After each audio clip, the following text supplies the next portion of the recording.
வணக்கம். Com billing சாஃப்ட்வேரில் item segment open பண்ணிக்கிறேன்.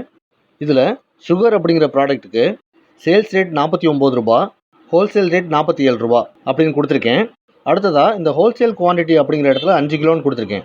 நாம் பில்லிங் பண்ணும்போது 5 கிலோவுக்கு மேலே வாங்குறப்ப அவங்களுக்கு ஆட்டோமேட்டிக்காக இந்த ஹோல்சேல் ரேட்டு எடுத்துக்கும். இப்போது பில்லிங் செக்மெண்ட் போய்ட்டு ஒரு பில் பண்ணலாம். சுகர் அப்படிங்கிற ப்ராடக்ட்டையே எடுக்கிறேன்.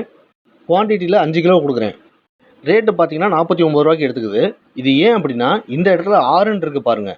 இது ரீட்டைல் ரேட். இங்கே 6ன்னு இருக்கப்ப இந்த ப்ராடக்ட்டை 1 கிலோ வாங்கினாலும் சரி 5 கிலோ வாங்கினாலும் சரி ரீட்டைல் ரேட்லேயே எடுத்துக்கும். உங்கள் கீபோர்டில் இருக்க F1 கீயை ப்ரெஸ் பண்ணிங்கன்னா எம்னு வரும். இது மிக்சட் மோடு.